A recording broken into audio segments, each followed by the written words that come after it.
Well, temperatures have cooled off a little bit in Arizona today at Goodyear Ballpark. Sun is still shining, some clouds in the sky, and the Indians getting set to host your world champion Dodgers in Cactus League play.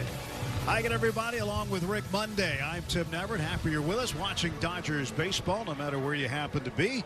And if you've been watching Dodgers baseball lately, you've seen the red-hot Corey Seager. 3 home runs in his last 3 starts. He's got an on-base percentage so far over 500, and he's slugging 1,000.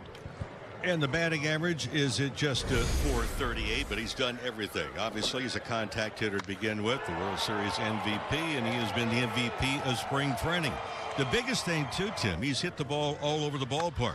The first one we saw was the center field. Well, this is a curveball. He goes the opposite way to left field. So he's really a guy that helps set the stage and batting that number 2 spot again here this afternoon. And last night taking the changeup the other way. That's important to note, too. Walker Buehler gets the start. It's his 3rd time around, and so far the results have been a little mixed, but I think he's looking to improve those today. A little bit mixed. I think the big thing is the issue, command of the strike zone. Curveball has not been sparkling as far as the first couple of outings. That's understandable. So we'll see Walker Buehler here this afternoon. How long he's going to stretch it out, we will find out as this game unravels. And again, just an 8-inning game today. 8 innings today. And in one of those 8 innings, we're going to see the second appearance of David Price, the left-hander. Will he start? Will he be a reliever? Will he do both? He said he's open to anything. He opened anything, and a very good inning of work. And for the Dodgers, some decisions to be made. And keep in mind, folks, opening day just 20 days away. And the clock's ticking, that's for sure. We've got some Cactus League baseball right around the corner. Got the right hat for it today. Indians hosting the Dodgers at Goodyear. Lineups, first pitch next.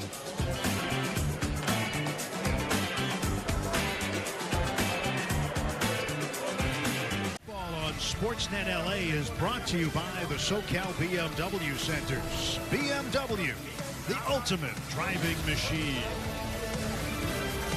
One of the ultimate performances last year in a short year, but very effective year. And that guy right there, Mookie Betts.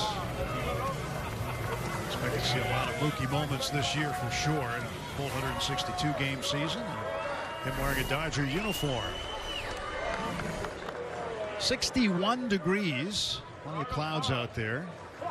Not much wind, though, and that'll keep the environs rather comfortable for the spectators today, just 5 miles an hour. So not a bad day for some Cactus League baseball. Just a little chillier than they're accustomed to, but it's under the sun. And we are ready to go as big left-hander for Cleveland has taken the hill. And the Dodgers will have A.J. Pollock leading off. Mookie Betts was in the lineup, but I'll tell you about that in just a little bit. But it'll be Pollock, then Corey Seager and Justin Turner, Max Muncy. Those will be your first 4. Chris Taylor will be at second base today. Austin Barnes behind the plate. Edwin Rios, the designated hitter. Zach McKinstry will be in right field batting 8th. DJ Peters, the late insert into the lineup, will bat 9th and play center field. And they will face left-hander Sam Hentges. 6'8", 245 pounds. He's 24 years of age. Had a tough time in Double-A 2 years ago, but they feel that the frame and the stuff is good, and they're hoping that he can develop into a middle of the rotation kind of guy for the Indians. Tim, the good news is, and you mentioned Mookie Betts originally was in the starting lineup to bat leadoff and play in right field. Well, Dave Roberts addressed the media. He says, look, first of all, Mookie Betts is fine.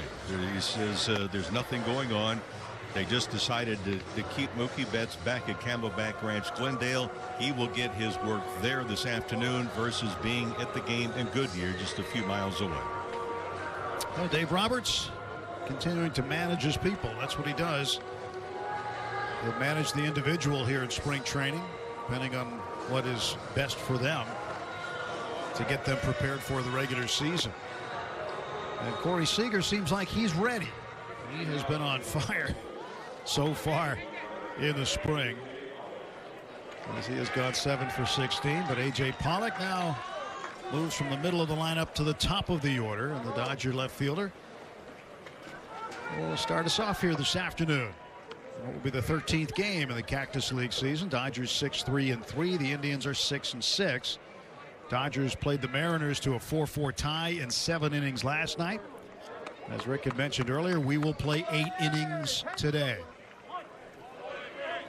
So A.J. Pollock stands in, and Hentges delivers strike 1, and we are underway this afternoon. Well, much better conditions today than a few nights ago down in Goodyear, where the wind was blowing out at 25 miles an hour. Well, 1 pitch is inside, 1 ball, 1 strike. Well, you never minded those days when the wind was blowing out 25 miles an hour. Well, it's reminiscent of what happens, and straightaway center field is really to the northeast as far as the layout of the stadium. So this is a good day to work. 1-2 to A.J. When the wind's blowing out 25 miles an hour, it's reminiscent of what Wrigley Field can be. And trust me, when visiting teams leave their local hotel playing at Wrigley Field against the Cubs, they know full well, they check the flags atop the buildings. They know which direction the wind's blowing before they get to Wrigley. That's right. 1-2 pitch. That's up by 2-2. Yeah, I so think do the pitchers. A lot of guys, as soon as they look out the hotel room window, if the wind direction's not the way they want it to, they'll wait a while, look out again. Because that ballpark, it's 2 different parks depending on which way the wind goes. 2-2, chased 1, got away, and he'll trot down to first, but the throw down by the catcher Roberto Perez is there in plenty of time. So strikeout 2-3, the put out, and there's 1 away in the top half of the first inning as Sam Hentges gets the strikeout. And a curveball here, it's in the dirt. I really felt myself as going back into careers from a hitter standpoint. The curveball in particular, I thought that the slider and the changeup too, anything but the fastball. That was what took a little bit of getting used to and really tracking the pitch. Fastball outside, ball 1. 2 seasons ago, in his last full season, Hentges threw the fastball nearly 60% of the time. He relies on the 4-seamer. Right there, getting it past Seager, 1-1. Oh, he's the big guy, as you mentioned. He stands 6'8". He's had 7 games at the major level, a couple of starts. So he just in and out very quickly.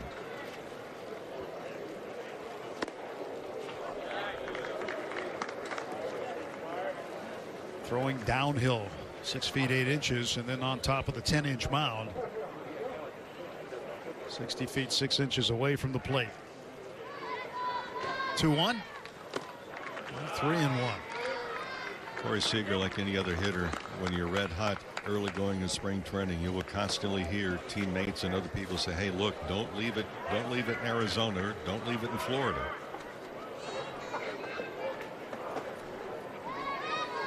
On the ground right side, diving stop by Hernandez, and gets it to first on the hop to retire Seager. So Cesar Hernandez, the longtime Philadelphia Philly, with a stellar play here. First defensive chance for the Indians today. Hernandez had spent 5 years with the Phillies, so a chance to come over here and show his wares for the Indians. Well, last year were 10 games over the 500 mark. They were 35-25.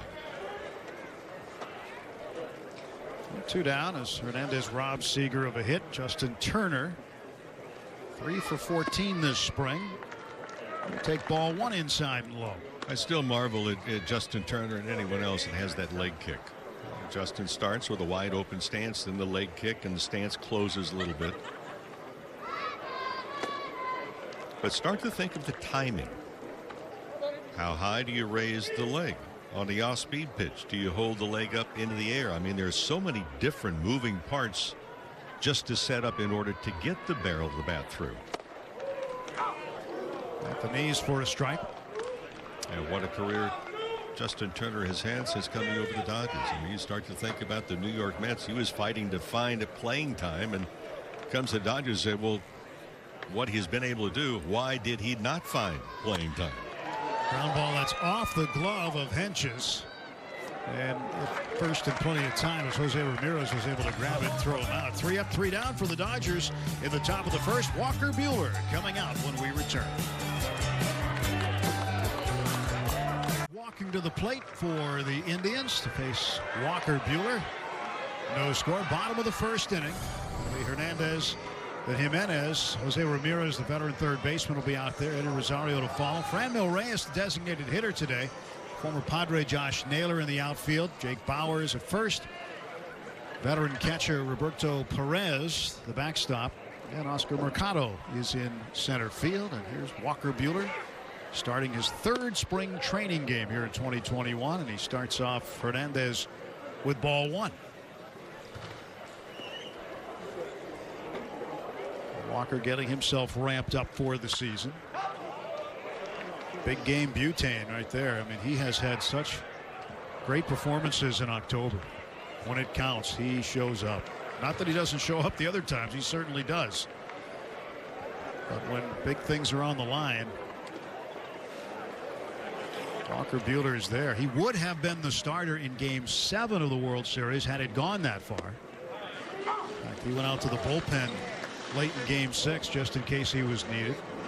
We're going to be looking at for Walker Buehler the consistency of the command of the strike zone. He seemed to be a little bit out of sync a couple of different times in his two previous outings.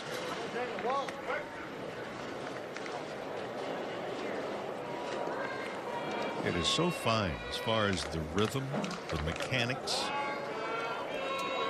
and the value of a pitching coach who is so familiar as Mark Prior is with these Dodgers pitchers to be able to eyeball something that's a little bit out of whack.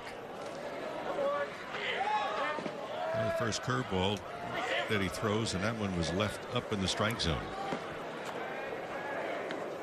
You constantly hear through this time in spring training pitchers ahead of the hitters, but I think you're going to find a lot of pitchers arguing that point because they're not where they want to be. And as a group, pitchers might be ahead while the hitters catch up.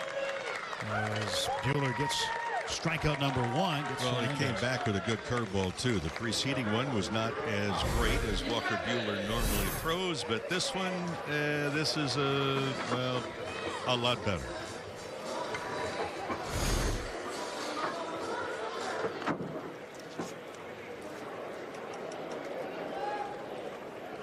Andres Jimenez made his big league debut last year with the Mets. This is his first year in the Indians organization. Jimenez, the shortstop today. Down the count, 0-1. Yeah, came over along with Eddie Rosario, who's playing in left field, batting the 4 spot today. Walker unleashes one and hits 0-2.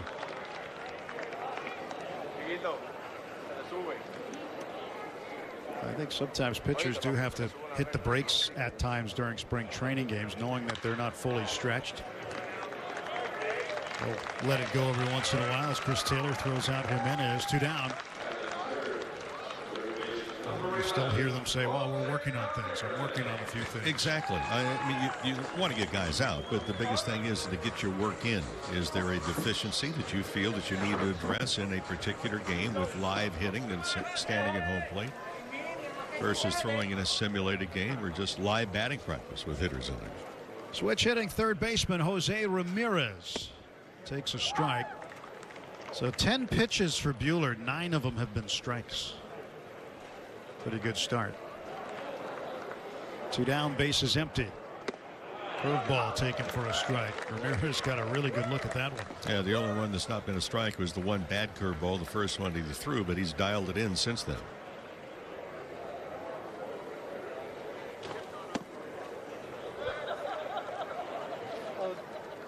1 ball, 2 strikes. 2 outs. Walker Buehler throwing the first of what we expect would be 3 innings today, but this is an 8-inning game. We'll see if he goes 2 or 3. And he strikes out Ramirez on a high fastball. 2 strikeouts in the inning for Buehler. No score after 1. Zeros on the line score as we head to the 2nd inning with Rick Monday, Tim Neverett. Glad you're along. Tanner Boyle there in the middle, or Kelly Leak, one or the other. Well, fans having a nice. There he is. Boy, Coach Buttermaker did a great job with them, didn't he? Anyway, Max Muncy leading off. facing Hentges. Big left-hander out of Arden Hills, Minnesota. And Muncy just one hit so far in the spring, 1 for 12. So he's looking to get going. You know, it's funny. Sometimes guys really get going early and then they tail off late. Sometimes guys start late and then finish hot. Sometimes just they don't get going until the regular season. You see all kinds of scenarios as you get deeper in spring trainings over the years. But Max a little bit slow to start. And the 1-2 on the way. And he fouls this off. A slow start for Muncy as far as the average, just 1 hit, but already has 5 walks. And that is a key thing. He gets on base. Well, that's a key thing with this Dodgers offense as well. And it's one of the things that they have put great emphasis on, is it getting good pitches to swing at to begin with. Chases one up high and he strikes out. Second strikeout for Hentges. Which that pitch did not really qualify into that argument. But when you have 2 strikes, you're trying to protect things, but that would have been a ball. For example, in the playoffs that they swept the San Diego Padres. Yes, the Padres, their pitching was not really stellar as far as the accuracy, but the Dodgers in those 3 games had 20 walks. Yeah. Had 20 trips down to first and absolutely 20 potential runs. There's no way to tag out a runner that walks, at least not down the first baseline. Even if they get hurt going down the line, you can get a pinch runner. That's right. Trip over the chalk line or 45-foot line. Here's a 1-0 to Taylor. Outside, 2 balls, no strikes to Chris. Playing second base today. Goodyear Ballpark, shared by the Cincinnati Reds and Cleveland Indians. So it seems like the Dodgers have been here quite a bit in recent days. It's because they have. And these 2 teams will play each other one more time on the 27th of March at Camelback Ranch. That'll be the final spring training tune-up in Arizona for the Dodgers before they head back to Southern California for the 3-game Freeway Series with the Angels. They'll have 1 game in Anaheim and then 2 at Dodger Stadium before heading off to Colorado for opening day, April 1st. Hey, Goodyear's a good trip, actually, from a time standpoint. Maybe a 20-minute drive from Camelback Ranch, Glendale. You're not having to go across metropolitan Phoenix either. Taylor draws the walk. Yeah, that's also important. Well, Phoenix and Scottsdale, you can add Tempe now to it as well. Yeah. It's a different look. If you've not been there in about 15, 20 years, there's this thing called traffic now that has gone over to the Phoenix area. Well, what happens is these game times are, you know, in the afternoon, and when you get out of the ballpark, you're right in the middle of rush hour traffic. So it takes you a while. Well, it's the Valley of the Sun, but it can also be the Valley of congested freeways. But you know what? I take it in Arizona, the travel in Arizona over Florida any day. Because well, it's not as long distance, especially if you have to go coast to coast. Yeah, you have so many long drives in Florida. And you have some short ones. But you know, you think about the Phillies and Blue Jays, they're right next door, and the Yankees are right by them. But other than that, if you have to play the Tigers, you got to go to the middle of the state. Well, the closest for the Dodgers at Dodgertown at Vero Beach, Florida, was Port St. Lucie. That was about 32 miles. It's not too bad. But if you're at Fort Myers and you have to go to Port St. Lucie, that's a 3-hour drive one way. 2-0 to Barnes. That's high. 3-0. Dodgers years ago got through the travel cross state rather easily when they had their own airplane, the Boeing 720B. When Captain Lou Carlisle was at the controls, they would actually fly because the crew needed airtime as far as flight hours. 3-1 to Barnes. Yeah, you were in the cockpit of that plane. And when they left Vero Beach, Florida, they used every bit of the 7,000 plus feet. And looking beyond the right field fence is Goodyear Airport, where they have a mothball field. Well, the ground ball down to short. There's one. And there's the inning-ending double play. So Hedges was having a problem finding the strike zone, but bailed out on the twin kill. Inning and a half done, no score. Are available at home through Dodgers home plates. From Dodger dogs to garlic fries to nacho helmets. Get a taste of the ballpark experience delivered on demand.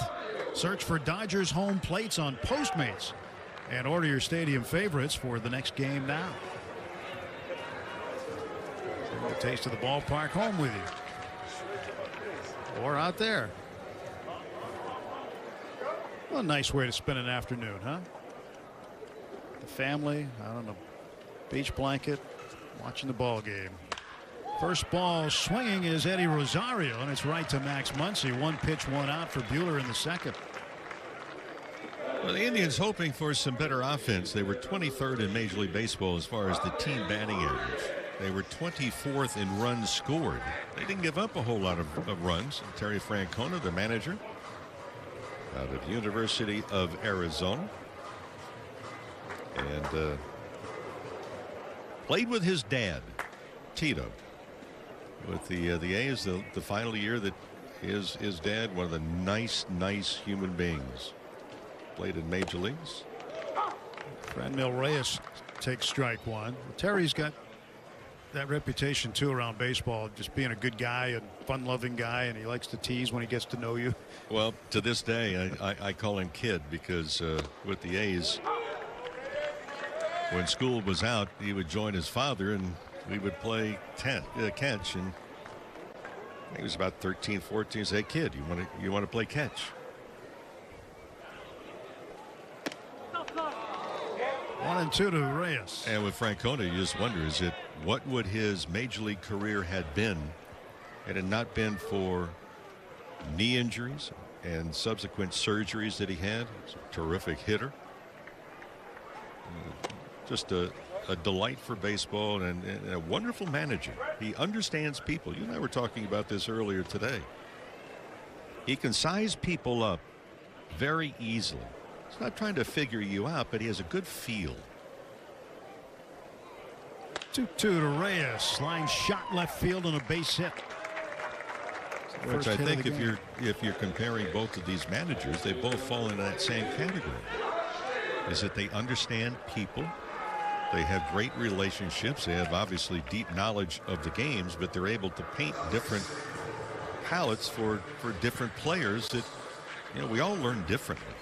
And Dave Roberts understands that. Terry Francona understands that. Understanding the individual and the needs of the individual so you can get the most out of them. Josh Naylor, we saw last year. I think the last spring training game you and I did together was in Peoria with the Padres. That was before the shutdown, maybe a day or so beforehand, and Naylor hit a triple in that game for San Diego, and he hits a single here. So now with 1 out, 2 men are on. Naylor with 40 games with the Padres last year. I'll tell you what, if he's still able to go upstairs and hammer that fastball, as the Dodgers had the shift on to the right side of the infield, but for Naylor, he's aboard with a base hit. They were talking about Terry Francona, managed in Boston, here in Cleveland, was with the Philadelphia Phillies before that, but probably one of his most memorable managerial seasons was in 1994, before he was in the majors. Ground ball to Muncy. They'll take the one they can get, flipping to Buehler at first. Runners advance. Reyes to third, Naylor to second, 2 men out. But that was the year that Francona had managed basketball great Michael Jordan in Birmingham with the Barons in Double-A. They were the White Sox Double-A club. And Francona and Jordan, when they were on the bus that Jordan purchased for the team, he had to have an upgrade, so they got a $350,000 bus, or he did. But they had Yahtzee games that would go all through the night, keeping the players and other staff members up. But they were so competitive together, and his relationship with Michael Jordan continues to this day. They still hear from each other often. But he had a great experience managing a superstar from another sport. Everywhere they went, it was like a big league game. It was a sellout. High fly ball, right center field. DJ Peters calling for it. And the Indians will strand two. So 2 hits given up, but no damage done. We'll go to the third. Dodgers nothing, Indians nothing. Dodgers and may not be reproduced or retransmitted in any form, and the accounts and descriptions of this game may not be disseminated without the express written consent of the Dodgers. World champion Dodgers baseball on Sportsnet LA is brought to you by Carl's Jr. Feed your happy at Carl's Jr. with the big Carl or the really big Carl. And the MVP, Corey Seager. It's just hard to imagine the feeling of not only being the world champions, but contributing the way that he did, and certainly earned every accolade. Here's a Southern Californian from Glendora High School and UCLA, Adam Plutko. Takes over for Sam Hentges, who went 2 innings, did not allow a hit, walked a man, and struck out 2. Well, Plutko facing the bottom part of the Dodger order in the top of the 3rd inning in a scoreless Cactus League game. He gets ahead of Edwin Rios.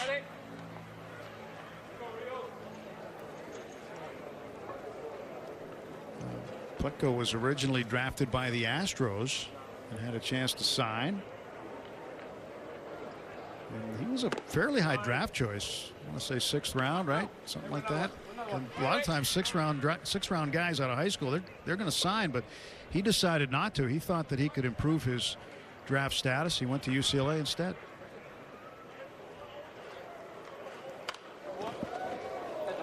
Well, he didn't just go to UCLA. He was 29-10. The other thing for Plutko, and I think it really kind of boosts the overall look that clubs have, because he played the biggest collegiate stage that you can, not only at UCLA, but also in the College World Series. And you see the talent level and how they respond to really the tough competition. And it was to his plus side to be able to compete in the College World Series.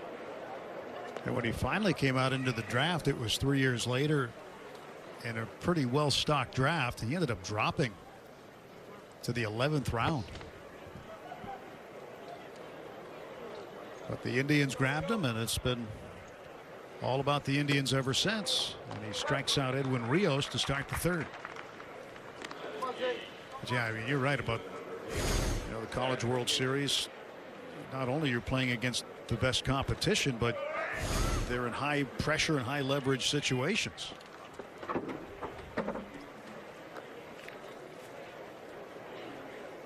David Price, speaking of leverage, will he come in leverage situations, or will he start, or will he do both? But he's getting up, and we'll see him pitch for the 2nd time this spring.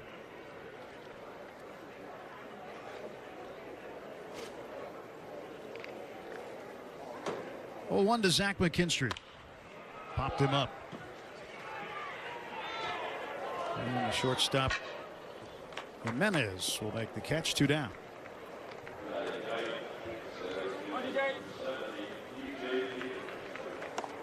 Number 9 man, DJ Peters, to face Plutko.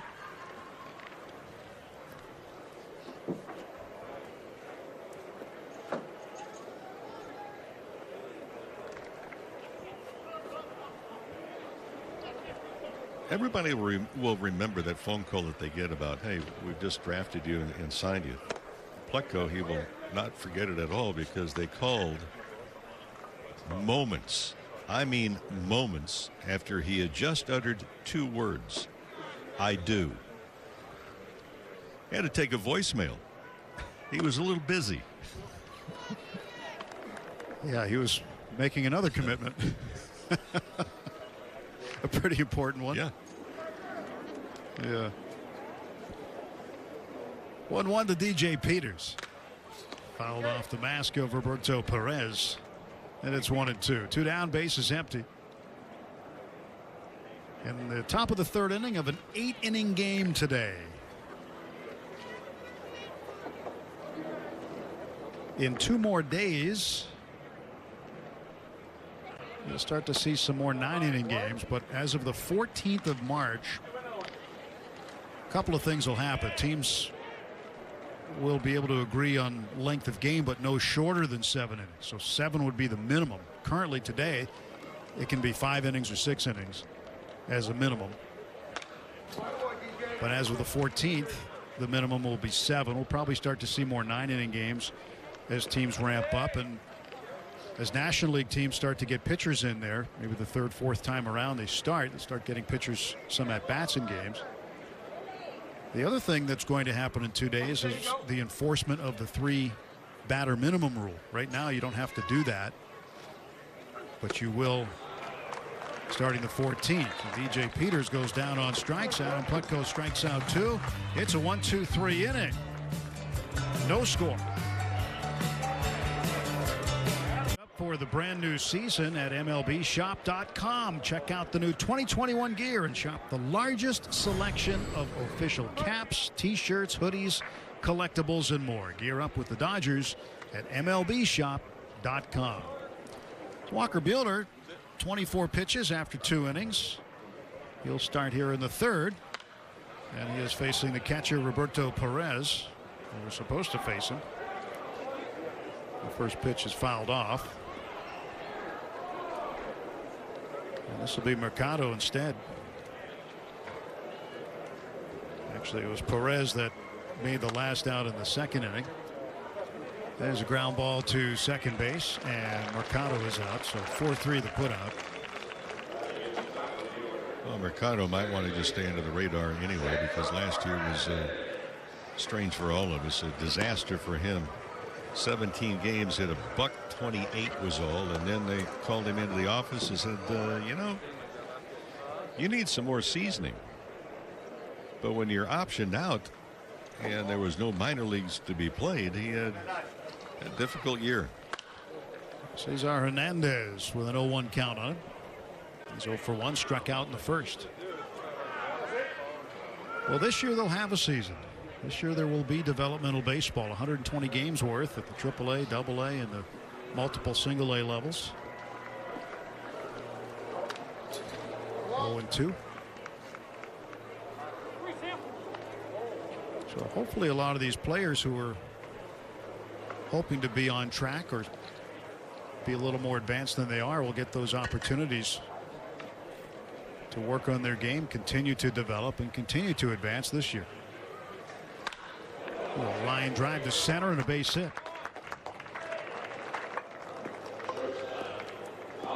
Did you see the rules, Rick, that Major League Baseball wants to use the minor leagues to experiment with? Just about to bring that up, is that they're going to be going to the minor leagues and they're going to have to study up on different rules because there are some changes.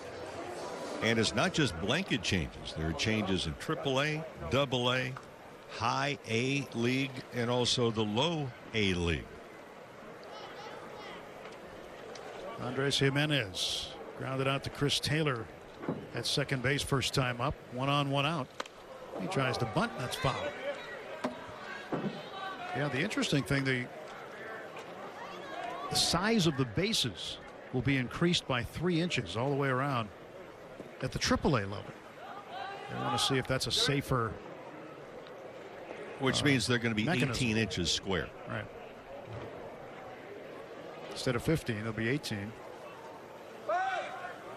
Runner goes, and he'll be safe as Austin Barnes couldn't get a handle on the baseball. The runner at second and 1 out now. Will it make a difference? Because technically now, when you take out the measuring tape with bigger bases, they'd actually be closer from home to first, closer from first to second, just a little bit. 6 inches. 3 inches on one base, 3 inches on the next base. That's half a foot. I would like to have been at that roundtable discussion because baseball said the rule changes being tested, and this is for AAA, will reduce player injuries and collisions. The shorter distances between the bases created by increased size to have the modest impact on the success rate of stolen base attempts and the frequency with which batter runner reaches base on ground balls and bunt attempts. So the caveat to that is bunting is not used as a weapon now, and the running game is perceived by many people that are making decisions in baseball as that you are giving away an out. 1-2, got him looking. Third strikeout for Buehler this afternoon. 2 men away. Yeah, I don't understand how moving a larger base from 15 inches where the bases are right now square to 18 inches. When you say it's going to increase the action on the base paths, reducing it by 6 inches. Jose Ramirez, big cut in the miss. Yeah, if it does, let's say we find out it does increase stolen base attempts. I mean, I think fans would like to see more of that, more guys trying to advance on their own, more stolen bases. Well, this one stroked to right field. That's a base hit. McKinstry comes up throwing, and he holds Hernandez at third base. There's another dimension on what Zach McKinstry can do. Charge that ball exceptionally well. Ball was hit hard. But this is where the coaches are really kind of sitting down and looking and seeing what players are doing. Okay, a one-hop line drive and then a one-hop throw to his catcher at home plate. So those are all little things that is a positive stance for McKinstry, who's been able to show his wares in a couple of different positions this spring already. So Buehler back to work with 2 men out. Eddie Rosario, the left fielder, the batter, 0 for 1. Grounded out to Max Muncy at first base for the first out of the second inning. Runner goes second, and a bluff throw by Barnes. So now 2 men in scoring position as Jose Ramirez takes second base. Getting back to the point, is it going to increase with the bases being larger, therefore reducing the space between second and third and first and second by 6 inches? Home plate remains the same size unless you change the philosophies of the game of baseball now, which is getting away from stolen bases unless you have blazing speed. It's getting away from the bunting, especially sacrifice bunts, because you don't want to give away outs. It'll be interesting, and that's not the only rule. No, that's just at AAA. They're going to focus on the bases themselves at the AAA level. In the air, shallow left center, and the Indians get on the board as Pollock gets the ball back onto the infield. Both Hernandez and Ramirez come in, and it's 2-0 Indians. Well, the Indians here, it has paid off with a couple of stolen bases, and the second stolen base gets a runner in scoring position, an additional one. It was a curveball and not one of the best that Buehler has thrown. Ball was not hit exceptionally hard, but that breaking ball was left out and over the plate.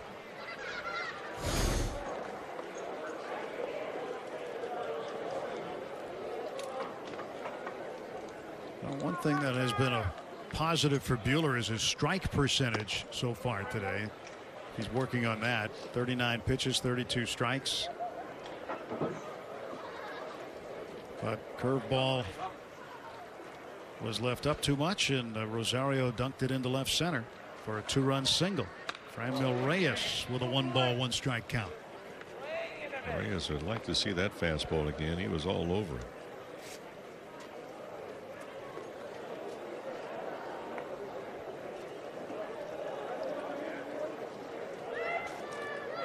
Ball and 1 strike. Pitch cut on and missed, 1-2. Reyes is going to be the full-time designated hitter.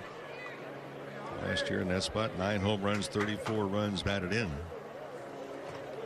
But the number 4 hitters for the Indians last year collectively hit below the Mendoza line, as did the 7th place hitter and the 8th place hitter. Runner goes as they are just running wild today on the bases. And that's the 3rd stolen base this inning for the Indians as Rosario swipes And the other second. thing, too, about Walker Buehler, he has not changed his cadence at all. He's not come set, held on to the baseball. And Austin Barnes has not had many opportunities, really, by the time he gets the ball to even have a chance to throw out a runner.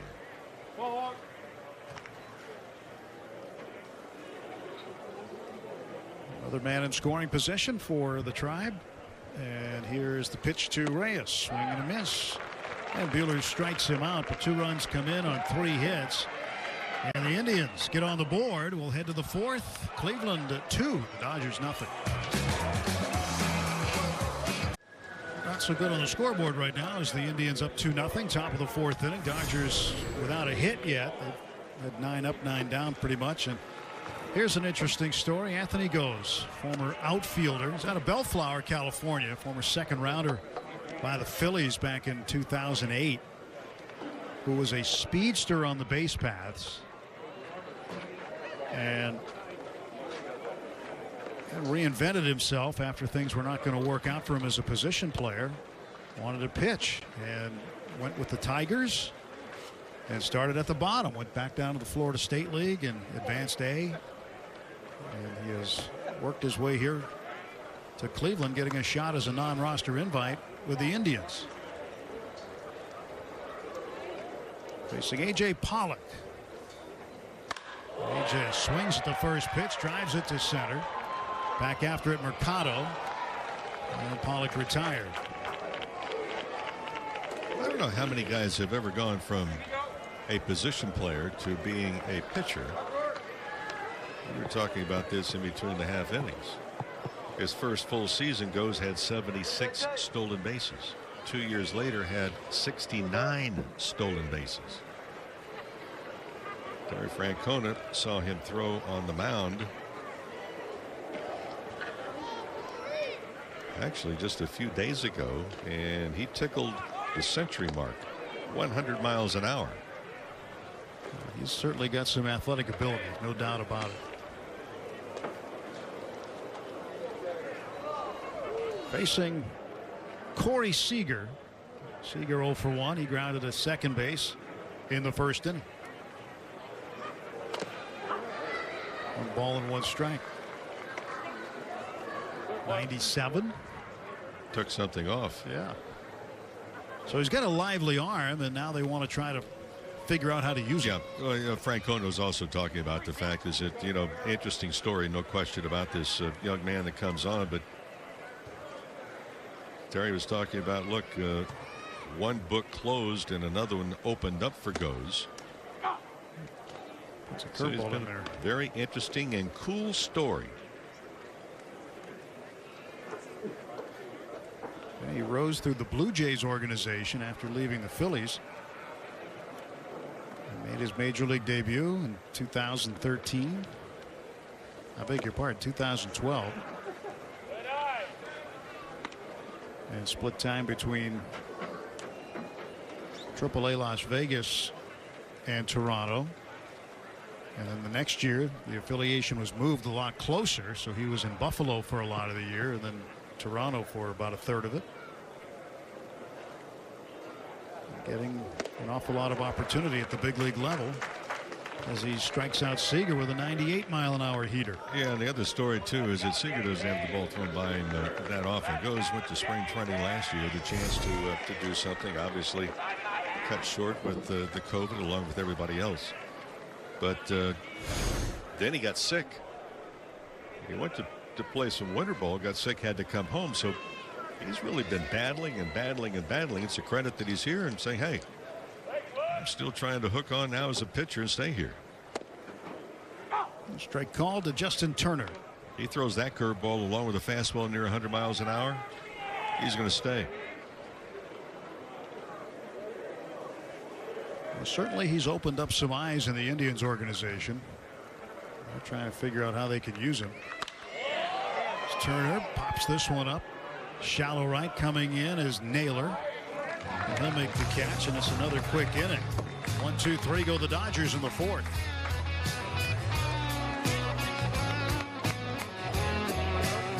Start, you go 3 and 45 pitches. Walker 3 and 44 pitches today at a very high strike percentage.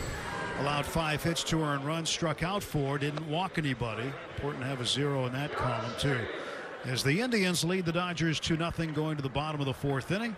And left-hander David Price will take over. He makes his second start. He last pitched on Monday against the White Sox at Camelback Ranch. David Price was scheduled to make his Dodger debut exactly 1 year ago today. Why is that significant? Well, this was the day 1 year ago that baseball was shut down. Naylor, first ball swinging to right center. DJ Peters fighting the sun, makes the catch. 1 pitch, 1 swing, 1 out. I was surprised that Peters took the ball because actually McKinstry had a better angle as far as the sun position. Buehler just going to wrap up his work, finish things up in the bullpen. Throw a few more pitches and call it a day. Tim, I thought the statement by David Price was a big statement for David Price and the Dodgers when he came out and publicly said and told his manager Dave Roberts and everybody else in the ball club, whatever you need me to do, you need me out of the bullpen, I'm your guy. You need me to start, I'm your guy.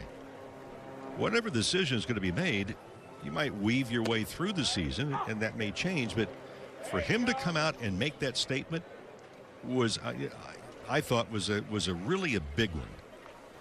I think he's just trying to demonstrate that he is a good teammate, and I think that goes back to the pandemic when he shelled out $200,000 of his own money to pay minor leaguers' expenses. Every minor leaguer in the Dodgers organization got $1,000 from David, but he's just trying to be a good teammate and be unselfish and do what's best to help the team win. 1-2 to Bowers. Jake Bowers takes low. 2 balls, 2 strikes. The Dodgers, as far as their decisions with their starting pitching, have interesting decisions to make. There are some ball clubs that are saying we're going to have to make a decision to find 5 guys to fill out the starting rotation. The Dodgers have to trim down to 5 guys. That's why the phone lines will be busy to the Dodgers. Exactly. And anytime a guy pitches as a non-roster invite for the Dodgers, you're not just pitching for the Dodgers, you're auditioning perhaps for somebody else. Yeah, I got a good shot of Mark Meyer, the pitching coach, just watching David Price as he watches every pitcher that is on the mound. And Mark Meyer, now the full-time pitching coach, taking over for Rick Honeycutt, but he was intimately familiar with all of the Dodger pitchers as well, and now trying to learn even more about David Price because they did not have him around last year except for spring training the brief time. Price opting out last year. But I remember last year, it was a year ago today. The Dodgers were scheduled to play the A's. It was a split squad. Dodgers had one group that was going over to Mesa, I believe, to play against the Cubs, and David Price was scheduled to start at Camelback Ranch, Glendale. Getting ready to do the broadcast, and then about 2 hours before the game we got the word coming down, this thing called COVID-19, which hopefully we're going to see that dissipate big time and very soon. Major League Baseball put out their testing numbers today so far, and they are very good, actually. Very positive. We did see where Joey Votto of the Reds tested positive this week. He's been put on the IL, but of well over 14,000 tests in the last week or so, they had 2 positive tests. That is a positivity rate of 0.01. Well, they're also taking care of business because the Indians had 2 players that broke COVID protocols. Jose Ramirez and Franmil Reyes. And so they were told, look, you've got to stay away for 5 days. Perez drops one into center field for a hit. And move Bowers up to second base. Baseball has done a wonderfully good job. Fantastic job in trying to make sure that they keep all the personnel healthy, follow the protocols that have been examined, and look at it from a scientific standpoint. And then it's up to the players and the coaches and the managers and the personnel. And kudos to baseball, because they've responded exceptionally well. Oscar Mercado bounced out to Chris Taylor to start the third inning. 0 for 1 today. A 2 on and 1 out. David Price facing Mercado here.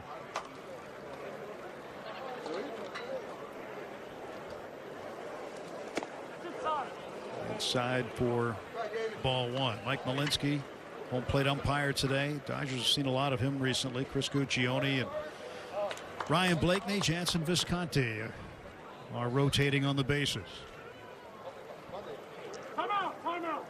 And the umpires get to a point in spring training too where the guys on the bases won't rotate as much as they get close to the start of the regular season. But each game, each umpire gets 3 innings at each station, so they get a look every day. They can work on those positions every day. There's a bouncer to third. Turner, Taylor, Muncy. Double play. Inning over. David Price got the pitcher's best friend there. 2-0 Cleveland going to the 5th.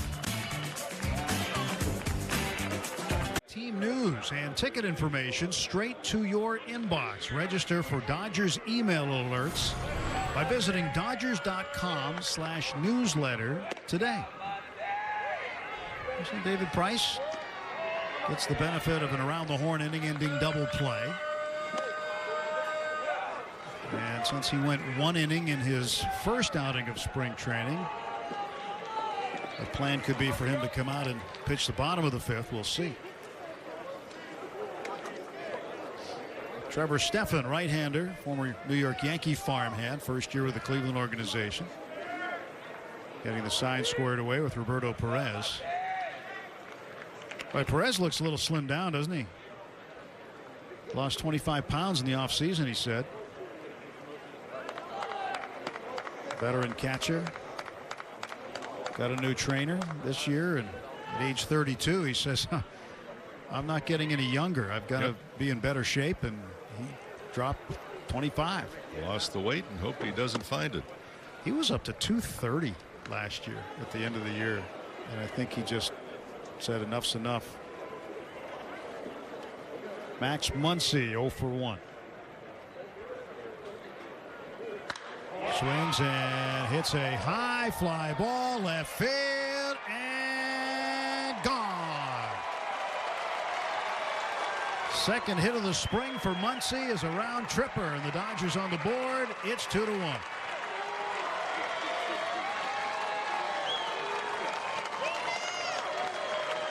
Max Muncy last year did not hit for the high average, but boy was he productive in the middle of the lineup and in the number 4 spot in today's game. And when you are able to handle the balls on the outer third of the plate, that one was an outer maybe 5th of the plate, and just stay with it and still be able to power the ball out of the ballpark. And there's no wind like it was a few days ago, 25 miles an hour blowing out. Yeah, stay hot. Yeah. Justin Turner pouring water over his towel covered face.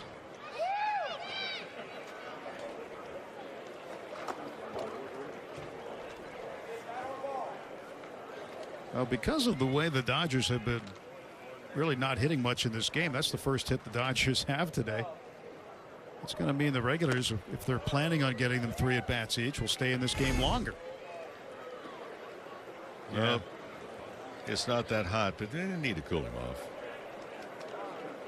Probably feels good on a 61-degree day. After hitting the ball the other way out, feels good anyway. The ball 1 to Turner.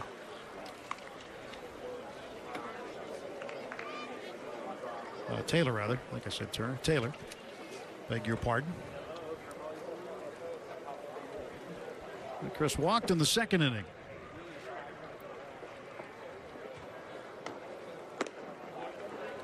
Stephan deals outside. Stephan out of the University of Arkansas.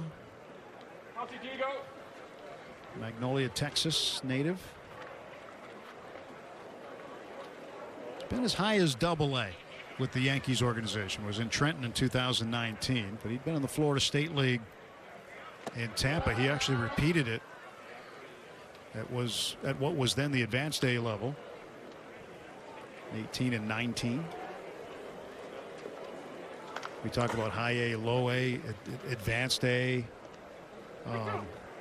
and high A are the same thing, but there's some changes this year in minor league baseball as to which cities are going to have which levels of A ball. As Taylor smacks one into center field for a base hit. We talked about larger bases in Triple-A. Double-A is going to have a different rule than MLB. Well, it's up in the strike zone and a little bit up the bat, not hit exceptionally hard, but Double-A defensive positioning. And defensive teams have to have a minimum of 4 players on the infield, each of whom must have both feet completely in front of the outer boundary of the infield dirt, which is the grass. So MLB says it's going to try this to increase the batting average on balls put into play.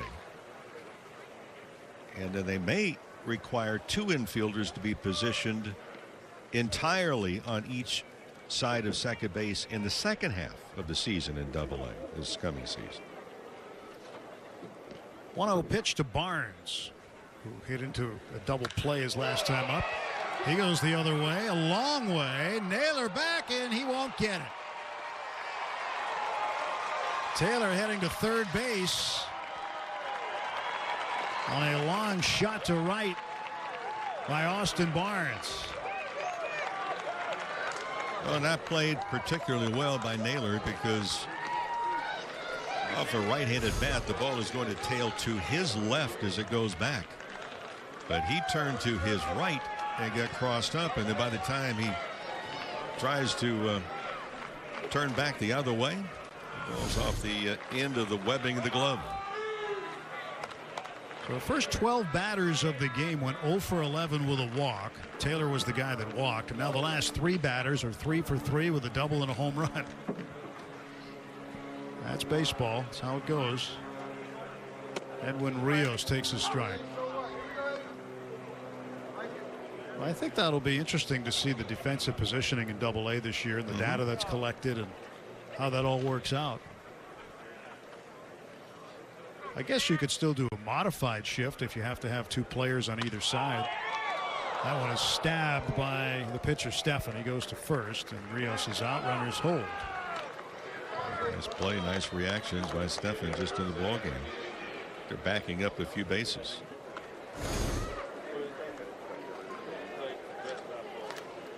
As you see where shortstop Jimenez was positioned there close to second base. I guess in Double-A, if they do require the 2 infielders on each side of the bag, second base bag, you could position a guy right next to it to play up the middle. Yep.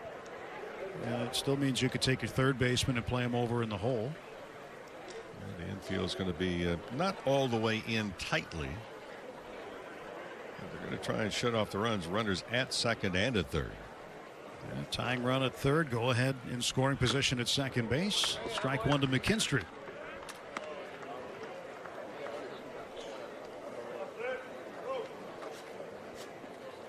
We're talking about the different levels of A ball this year. Rancho Cucamonga, the Quakes, will not be in advanced A this year. That will be in the Midwest League. Great Lakes will be the high A team for the Dodgers. That was as Major League Baseball reconfigured the minor leagues. So the Cal League now is going to be a low A league all the way across the board. And they add a AAA city in Fresno where the Rockies will put their low A club. And the high A has a different rule that they are going to be using. It involves the pitcher. McKinstry grounds it off the pitcher. And safe is Taylor. So that ties the game at 2. Chris Taylor did the slide-by-slide, catching the plate with his hand. Well, this ball is a rocket. Stafford made a good play on the ball that Rios hit, not quite able to get the glove on this one, hit his leg. And a good jump at third by Chris Taylor as well.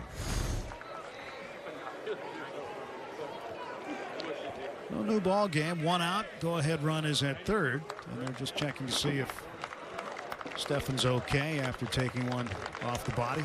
Very quickly in high A ball, the pitchers will be required to, quote, disengage the rubber prior to throwing to any base with the penalty of a balk in the event the pitcher fails to comply. They tried this rule in the Atlantic League 2 years ago, and they did see a significant increase in the number of stolen base attempts.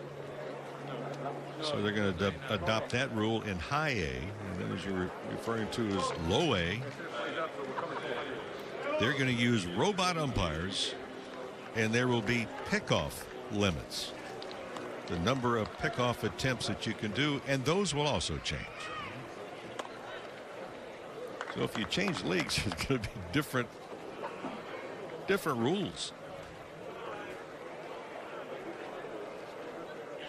So when you get called up, you get a crash course. But the electronic strike zone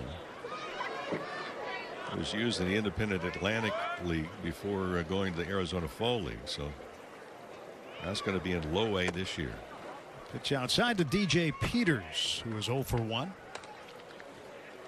And I don't know how they sell this to the umpires, because they listed as electronic strike zone will assist home plate umpires with calling balls and strikes. If I remember right, I think, and of course we're always here, but we're not at those games. We don't see. But if I remember right, I think the home plate umpire has an earpiece. Yeah. And is told whether it's a ball or a strike, and he will make the call.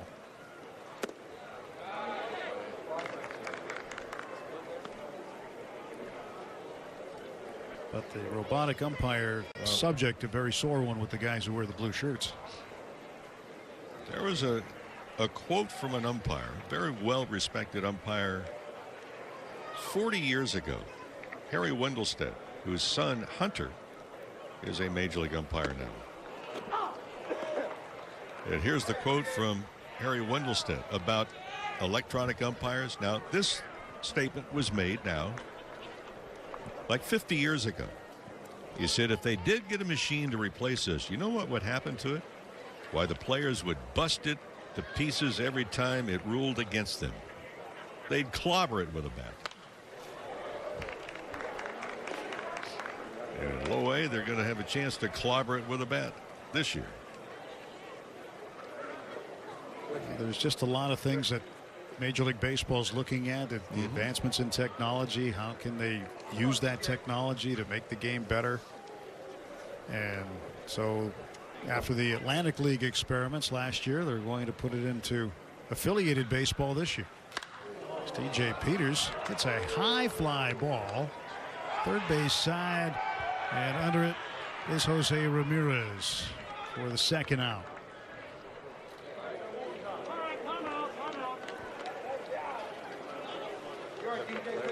So DJ Peters 0 for 2.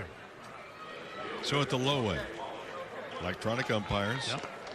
And pitchers will be limited to a total of 2 step-offs or pickoffs per plate appearance while there is at least 1 runner on base. They may lower it even more to have just 1 pickoff per batter with a runner on base. So it's a good thing that they're going to get a chance to look and see how it works. Pace of game is an issue they'll be looking at as well, and what it does. Does it change the overall face of the game? Certainly something we'll follow all summer. You know, the throwovers, the step-offs and the throwovers to first base, it reminds me, remember in Montreal when the pitcher would throw over there that have that chicken sound that would play over the PA? Yes. And the video up on the... You mean that annoying... Yeah. And that one graphic that looked like it had been done with an etch-a-sketch. Exactly. Yeah, that one? That one. Yeah.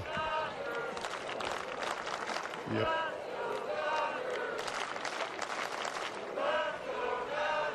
One and one to A.J. Pollock. A.J. hits a ground ball toward the middle. Jimenez picks it up. Goes the short way to get the force out that retires the side. But the Dodgers get on the board. Max Muncy with an opposite field shot. As he hits this one high and deep. 2-2. Fifth inning of a 2-2 game. 4 hits for the Dodgers, 6 for Cleveland. Along with Rick Monday, Tim Neverett, glad you're watching Dodger baseball with us today, no matter where you happen to be. And here is Cesar Hernandez, switch hitter, turning around to bat right-handed against Price. And we were talking about the step-off rule. How is that going to be enforced for left-handed pitchers, do you think?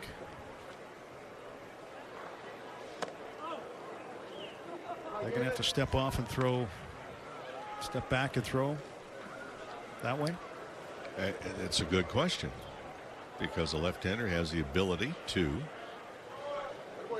do the same thing that a right-handed pitcher would have at third base with a right. And but a handful of years ago, you can either say they put the rule in or took the rule out, where you can't, as a right-handed pitcher, you couldn't bluff to third, fake to first anymore, because they felt it was too much of a maneuver to deceive the runner. Although, how many times have you ever seen that work? Well, it's like you can't really balk unless you don't come set to second base. Right. Well, why is that rule there? Is a balk not a balk? No. 2-2, 3-2. And a balk is in the eye of the beholder. I guess so. And it'd be the umpire that'd be holding it. Maybe the retired umpire, Bob Davidson, who earned the nickname Balkin' Bob. Bob? Yeah.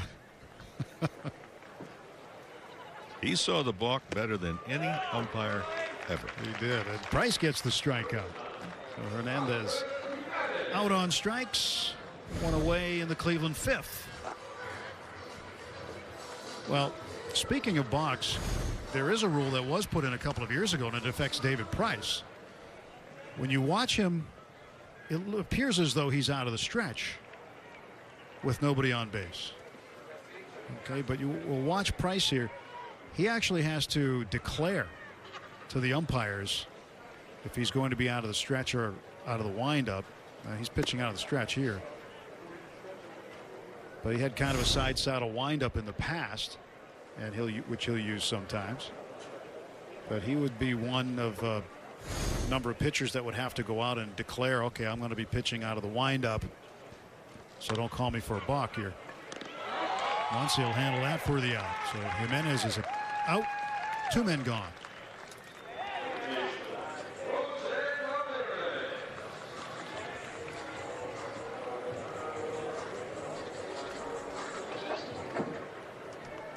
Jose Ramirez singled, stole second, and scored in the third inning. 3 stolen bases for Cleveland in the third. Think about this. Against Walker Buehler last season, only 5 stolen bases total. And the Indians swiped 3 in 1 inning here in the Cactus League.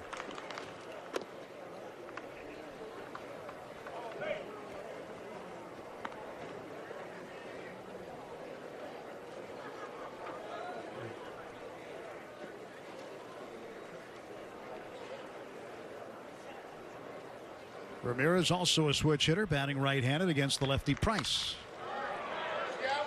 High in the air to left and playable for A.J. That's not A.J. Luke Raley out there. Anyway, snuck a new left fielder in on us. Dodgers 2, Indians 2. World Series champions gear. The Top of the Park store is now open Tuesday through Saturday at Dodger Stadium. See Instagram at Dodgers Top of the Park for store hours and details on how to purchase for home delivery. David Price, 2 solid innings.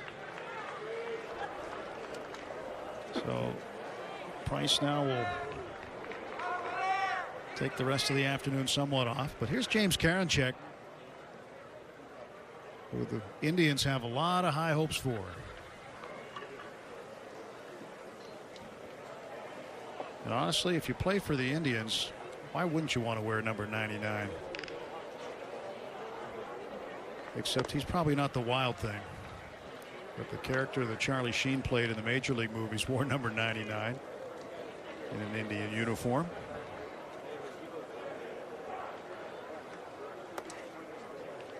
And he would name his pitches too, like the Terminator. That was probably it. And then the Eliminator and a few others.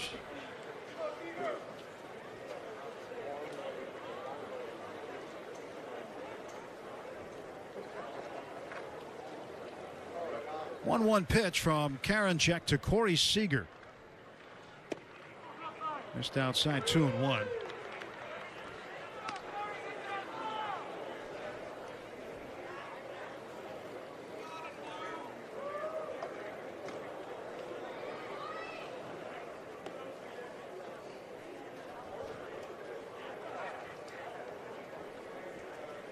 And now the 2-1 delivery.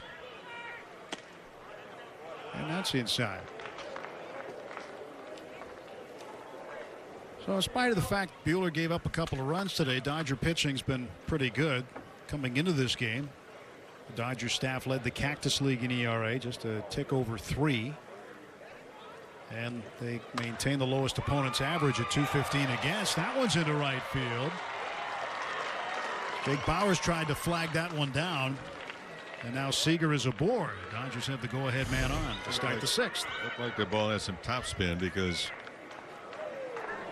when the glove was put down, the ball just scooted right underneath it. So Seager gets the base hit, and he'll get a pinch runner. Elliot Soto will run for Seager. Start to see some new guys. And apologies to Zach Rex, by the way. Kind of slipped him in there in left field. We didn't see him for Pollock last inning, and he had the last put out. This is that time of the game. But Turner still in the 6th. We'll see Muncy with another round of at-bats, and at-bat. Chris Taylor. Because the fact the Dodgers had 3 men come to the plate in the 1st, 2nd, 3rd, and 4th innings, the regulars staying in the game longer to get their 3rd round of at-bats. Yeah, but I would imagine after this at-bat, Turner will go adios. I imagine Muncy will go right with him.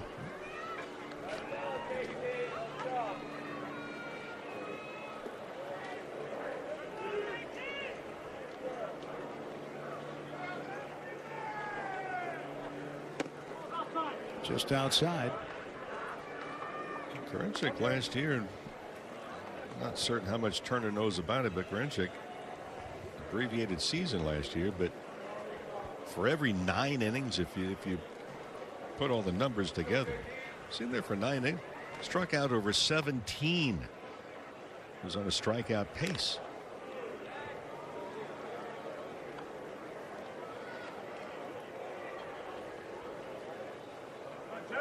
The Indians really like him.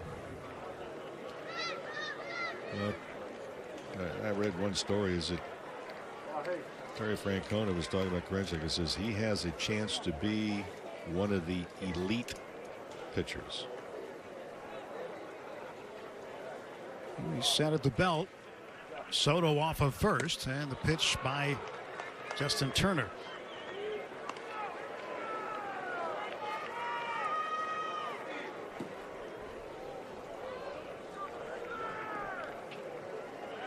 We were talking about naming pitches. You know, the best story I've ever heard about that comes from Bob Kendrick, who is the president of the Negro Leagues Museum in Kansas City. Great story about Satchel Paige. And this one is up the middle and a base hit.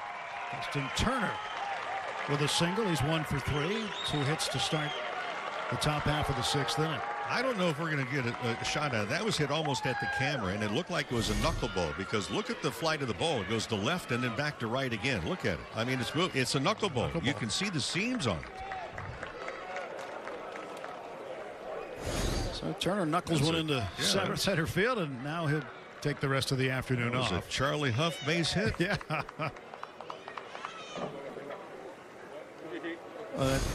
There it is again. Watch, you can see the seams. I mean, if you got a close-up, you can see the commissioner's signature on that baseball. Max Muncy, Soto at first base, second base rather, pitching the dirt.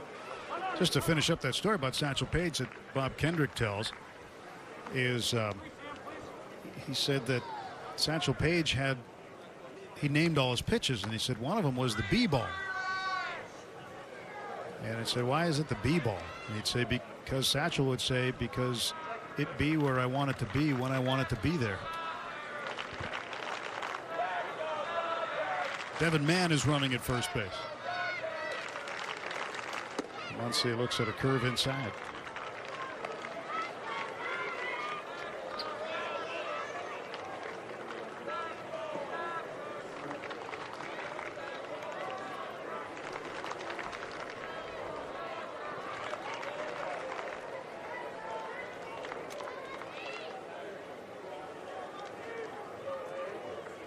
Stretch by Karinchak.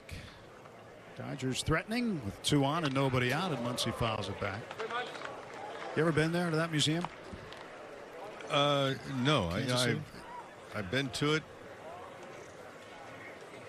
Was going to go in. We wound up having lunch. I forget what the heck it was. I think it closed early on the day that we had off.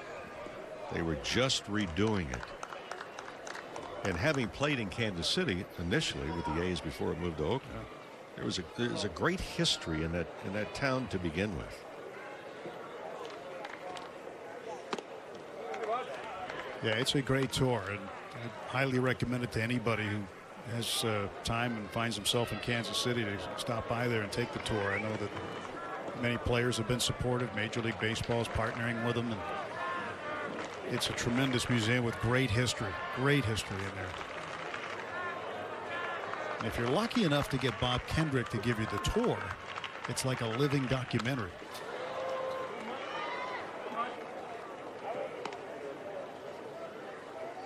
He's fabulous. 3 balls, 2 strikes to Max Muncy. Dodgers 2, Cleveland 2. Top of the 6th inning. They'll play 8 today. Expecting 8 full innings. Freeman, the new shortstop, Elliott Freeman. Arias is at second base. Clement is at third for Cleveland. Muncy pops this one up in the air. Left side of the infield. And there's Clement with the catch. 1 out. That's going to do it for Max for the afternoon. And Chris Taylor, a chance now to get the go-ahead run in. Soto at second base. He's been on base twice. Walked in the 2nd inning. And singled and scored in the 5th.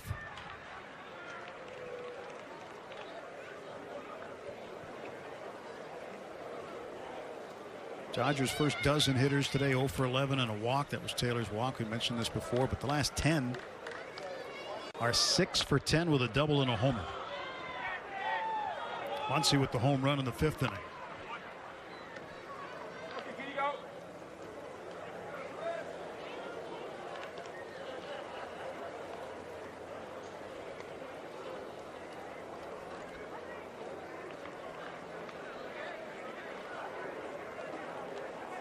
Oh, 0-1 to Chris Taylor. Karinchak ready to throw.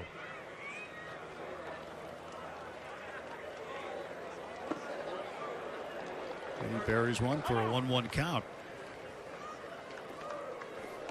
About Kansas City and the great history is it with that museum too. Is it number 2? Is it the Kansas City Monarchs were there?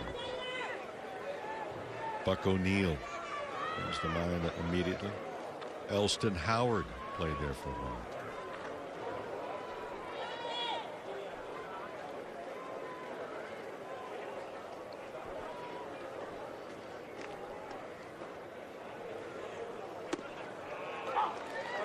Taking the curveball for a strike.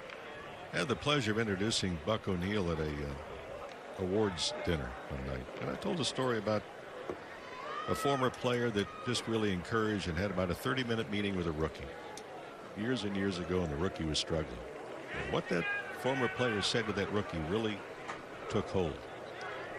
And as I introduced Buck O'Neil, I thanked him because it was me that he spoke to my rookie year. One of the most gracious gentlemen I've ever met, who got up and accepted the award. But before he accepted the award, he got everyone in that place. He began to sing as he got to the podium. And then he encouraged other people to sing. Before it was all, everyone in the ballroom was singing with Buck O'Neil. And that's the presence he had. Talk about a great ambassador for the game of baseball. A Kansas City legend. Taylor hits the 2-2 foul.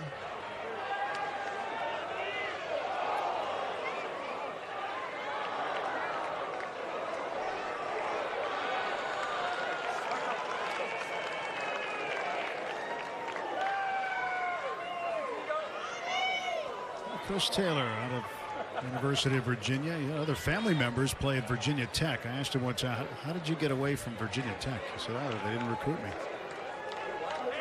I said, really? How does that work? And there was a history there already. But he was a star for the Cavaliers.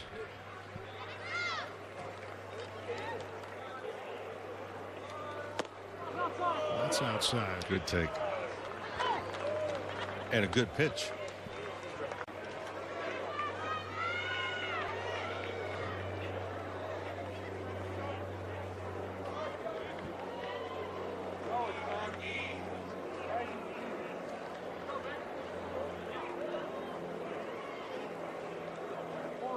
Still think of the throw that he made on the hit by Manny Machado in San Diego. The throw that he made home to complete the game-ending double Wonderful play. Throw. I mean, he just does so much. Sometimes things do go unnoticed. It's a foul ball, actually. Yeah. When Taylor made that throw, I didn't think there was a chance in the world because, if memory is correct, the runner was already one stride past the third base bag.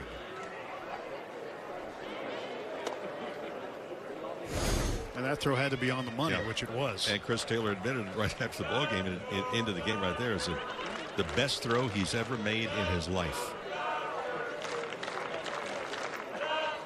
It wasn't a big game against the Padres at the time, and the Padres were right in the rear view mirror of the Dodgers. They had snuck up behind them in the standings. And then as time would go on, the Dodgers would put a comfortable cushion in front. They'd end up winning the division by 6 games.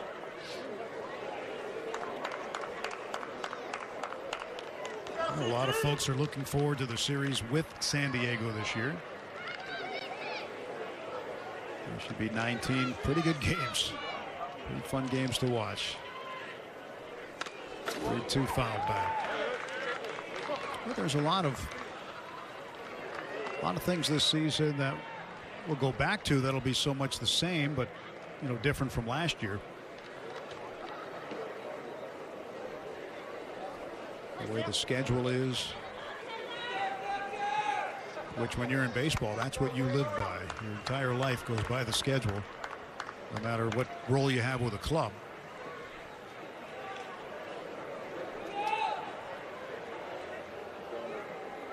One out, 2 on, and the payoff pitch coming from Karinchak to Chris Taylor.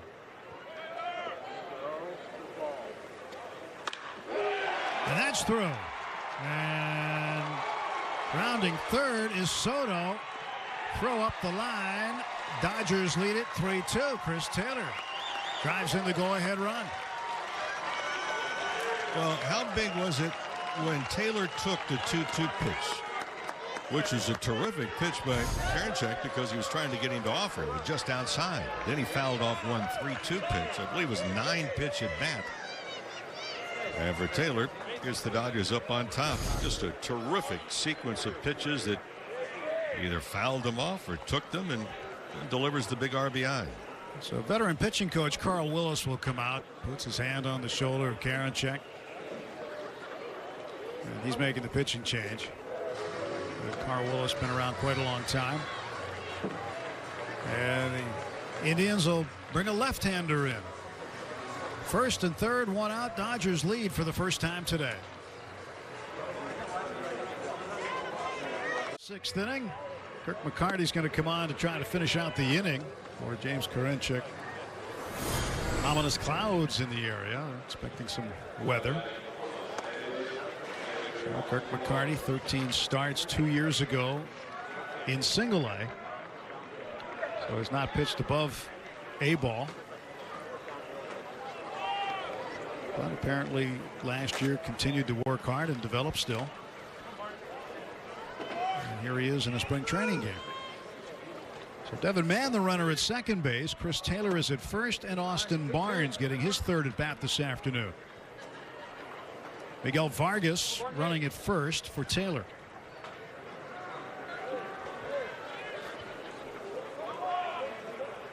Here's the pitch on the way. That's up. 2 balls, no strikes.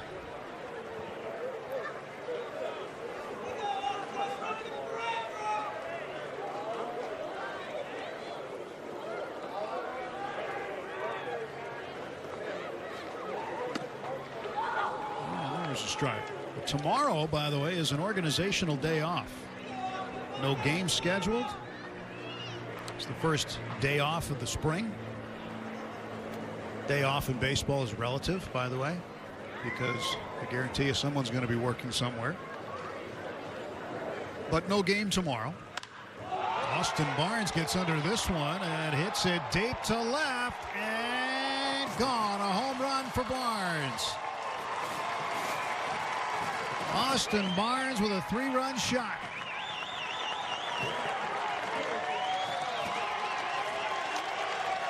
The Dodgers now lead it 6-2.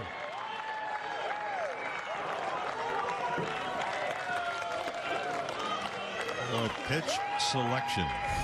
Gets a good pitch. Watch the barrel of the bat come through the hitting zone. He just went down, got it, had some backspin on it. Barnes knew it was gone the moment he hit it.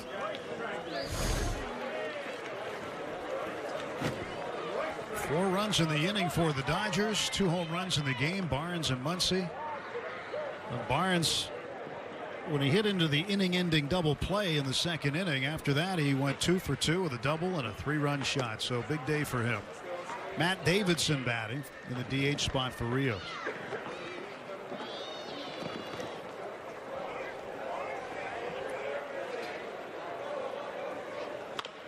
And a bouncer to the left side. It's picked up by Clement. Fires on to first to get him. Davidson out. 2 men out on the Dodgers 6th.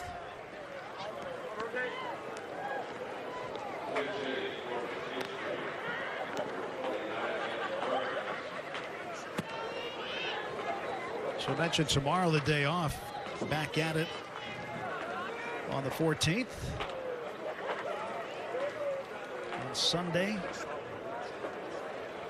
Julio Urias will pitch against Kansas City. And Barnes is going to come on and pinch hit for McKinstry. And McKinstry went 1 for 2 with a run batted in, and Andy Burns clobbers one down toward the left field corner, but it's hooking foul.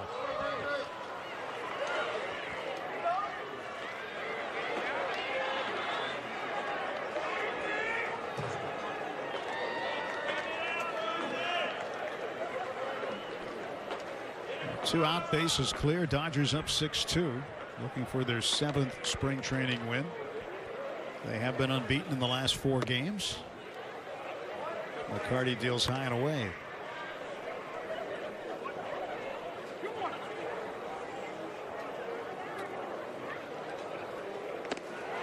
Three and one.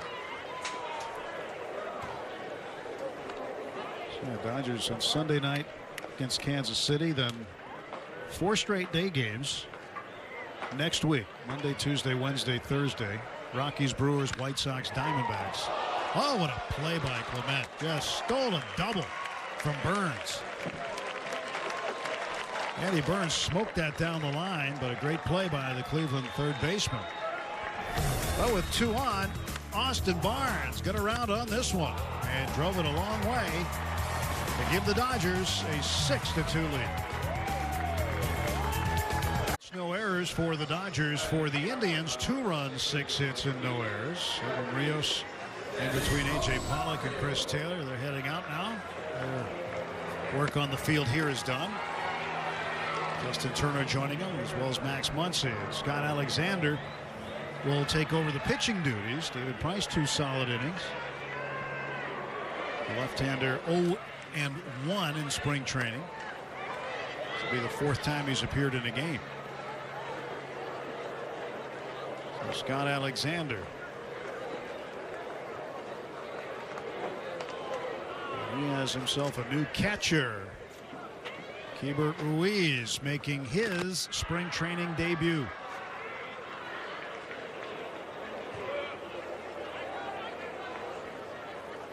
Pitch to Eddie Rosario, swing and a miss. Ruiz got to camp late. That's what Dave Roberts described as visa issues.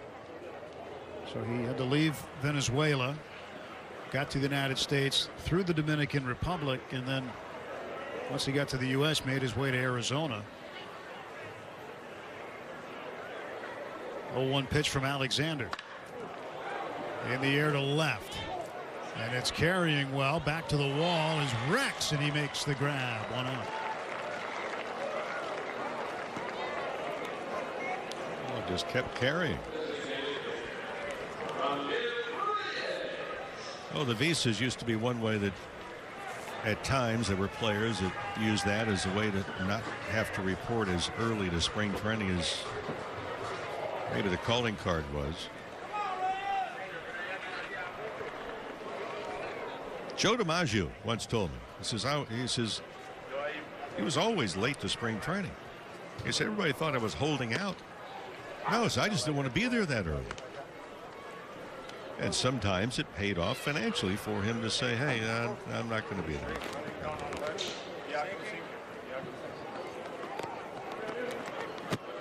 0-1 pitch to Franmil Reyes. 0-2.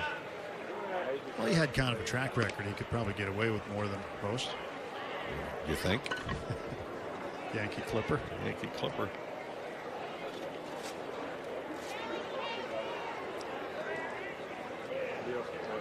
Reyes and then Naylor to face Alexander. Keibert Ruiz calling for that ball low. See him putting the backside of that glove down in the dirt, and that's where the ball goes. And for Reyes, you don't want to leave it out over the plate. Full season, the last one, 2019, at 37 home runs.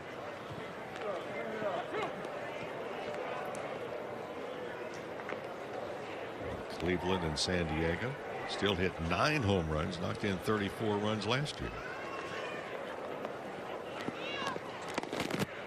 Inside and low.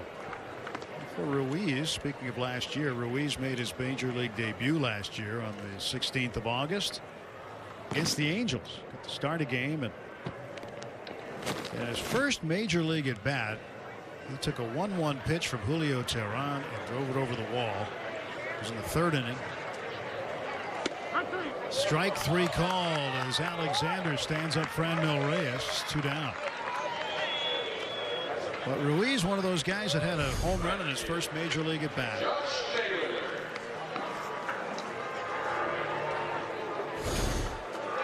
And then afterwards, his teammates were saying, "Oh, hey, baseball's easy. It's all downhill from here. You know, it's really easy to hit home runs at this level." Well, it really isn't. But they were all happy for him, what happened. But when he started that game, he became the youngest starting catcher for a Dodger at age 20 since Gianna Navarro started a game in 2005 when he was 21.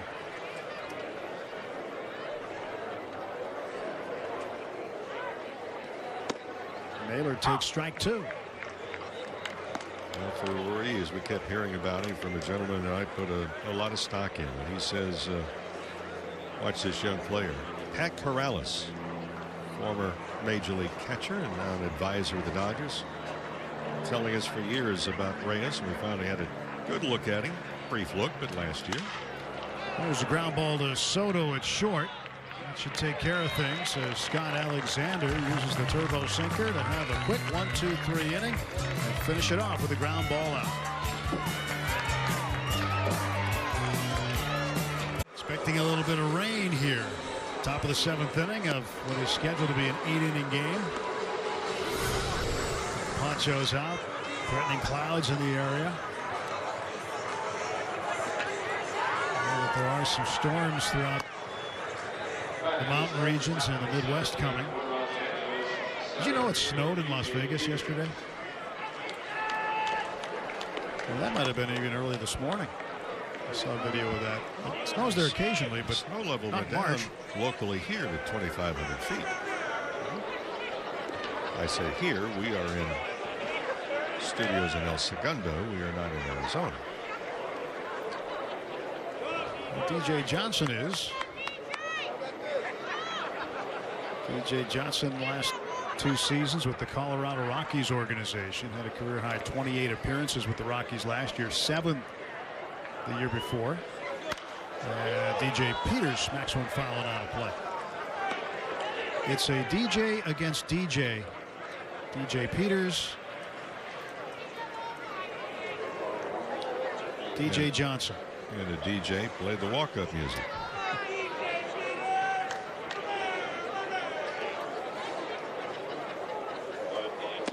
Curveball drops in there for a strike, but that's nothing like the Will Smith against Will Smith battle. No. It was won by Will Smith. It was guaranteed Will Smith was going to win that battle. And the right one did. 0-2 pitch to Peters.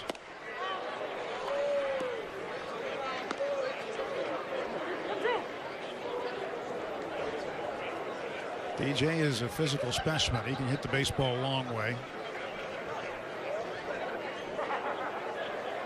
Trying to do it more often and with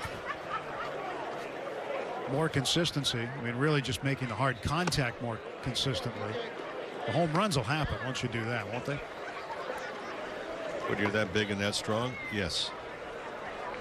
The biggest start in one of the improvements that we've seen, at least in spring training, limited sample size, no question about it. Pitch recognition and for the most part better analysis of his strike zone.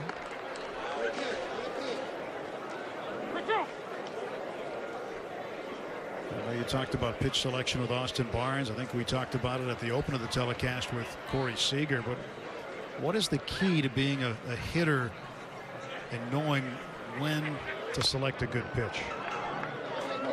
You have to see the ball first of all. I taught from day one of the spring games is you have to retrain your eyes again as a hitter to pick up the baseball at the release point. What's the hand position? Where is the hand that releases the ball? Are you seeing the palm of the hand when it releases? You're seeing the side of the hand, maybe on a breaking ball at release point.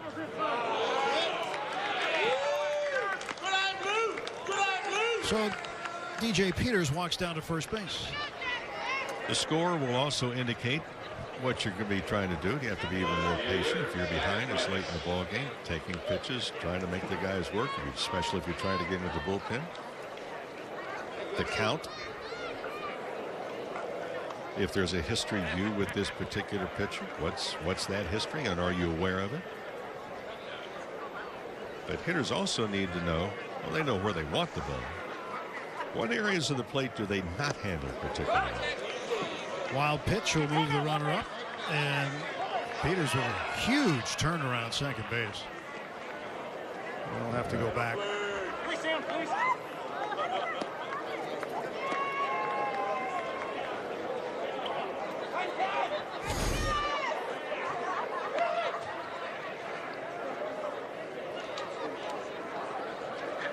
He had thoughts about going to third. Well, home plate umpire would say no, just time out one base. I'm trying to figure out why.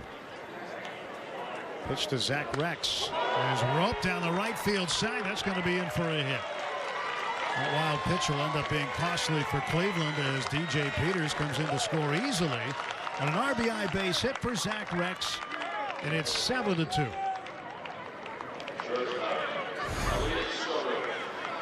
Quick bat, very solid setup to begin with.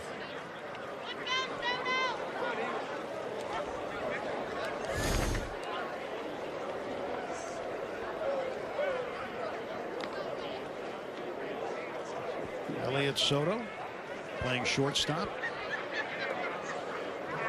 He's been a good performer at the AAA level and had been in the minor leagues a long time, so rewarded last year with a call-up by the Angels. And here trying to do something in the Dodger organization. Dodgers in these spots last year with a sizable lead. You go back to last year, this is a 7-2 lead. But last year when they scored 4 runs or more, not a bad record at all. 26 wins, 5 losses.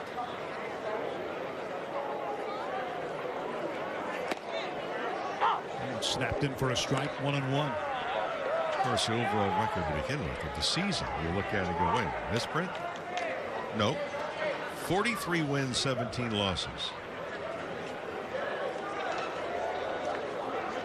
Gives you a winning percentage of .717.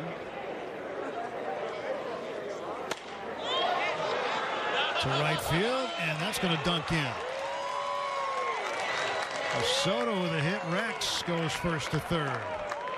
It's like Rex had a good read off of first base in that opposite field single by Soto. Soto smiling. The sound off the bat was a clunk. I think he jammed himself, and this was just a little flare.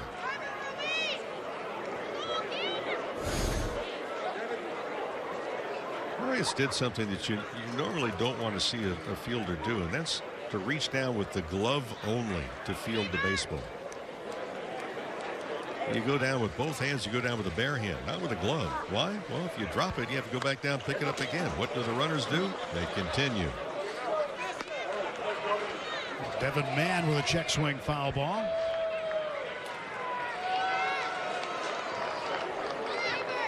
Devin Mann had some choices out of high school. All good opportunities for him. Western Kentucky, Virginia Tech, Kentucky. And he ended up going to Louisville and starring there with the Cardinals. I like to have that pitch back. Understand that this is a guy that if you're not very good at billiards, you probably don't want to play against. Man's a good pool player. Pitch inside. 1 ball, 2 strikes.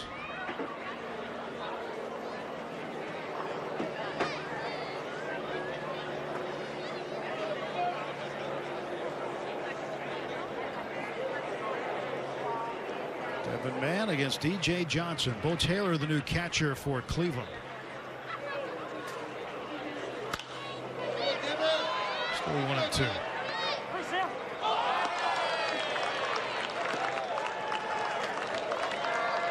All right, Kelly Leak got it.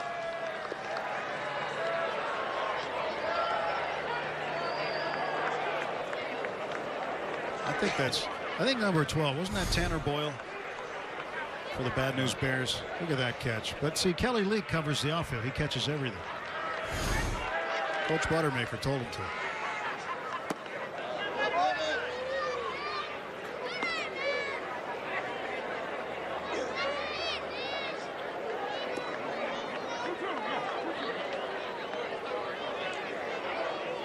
That number there? 12. No, the other number. Which number? Yeah, the guy's wearing on his back. Oh, for Chico's bail bonds. Yeah, I got that's on my speed dial. Are you kidding me? Right there. Let freedom ring. That's the carbon copy from the movie. Saw that sign when I visited the Liberty Bell in Philadelphia. Which one? Chico's bail bonds? Keibert Ruiz after the man strikeout. So first spring training at bat for Ruiz. Top catching prospect for the Dodgers. One of the top catching prospects in all of baseball.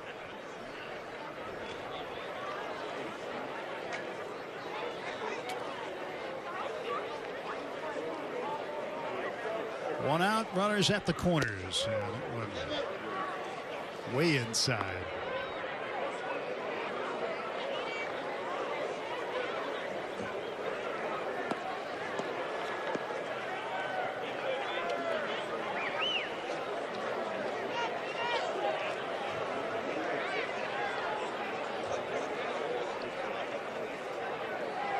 Pitch.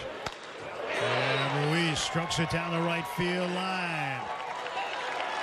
One run is in as Rex scores. And the relay to the plate. And Soto's going to score as he swims home. So, welcome back, Keibert Ruiz. A little late to the party, but he is ready to go. First spring training AB gets a 2-run hit. He went down and got it. Dodgers beginning of the 5th inning, 5th, 6th, and here in the 7th have put on their hitting shoes. Yeah, they had to find him after the first couple of innings. First 4 innings. They've been nailed to the floor, but for Keibert Ruiz, you mentioned the fact his first major league at bat. He had a 1-1 pitch. He became the 127th player to hit a home run in his first MLB at bat. Raining. Here comes the precipitation. And maybe with the score 9-2, Cleveland doesn't mind so much. Got some rain in the area in Goodyear. Let's see if you can hear it.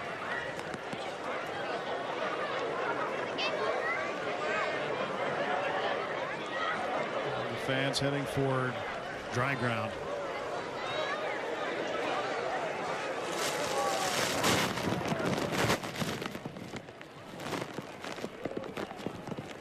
DJ Johnson, meanwhile, staring back at Ruiz, now comes home to Vargas.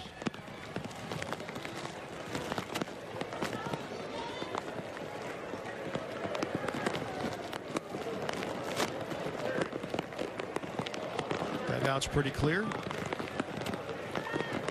Hiding underneath, except for Dave. And Vargas lifts one in the air to right field, looking up into the raindrops. Is Benson. He makes the catch. Throw on to third base. And Ruiz safe at second. And it's an uncle inning. Yeah, so it's an uncle for the Indians. Inning is over, and the Dodgers strike for a few more. Keibert Ruiz with a 2-run double.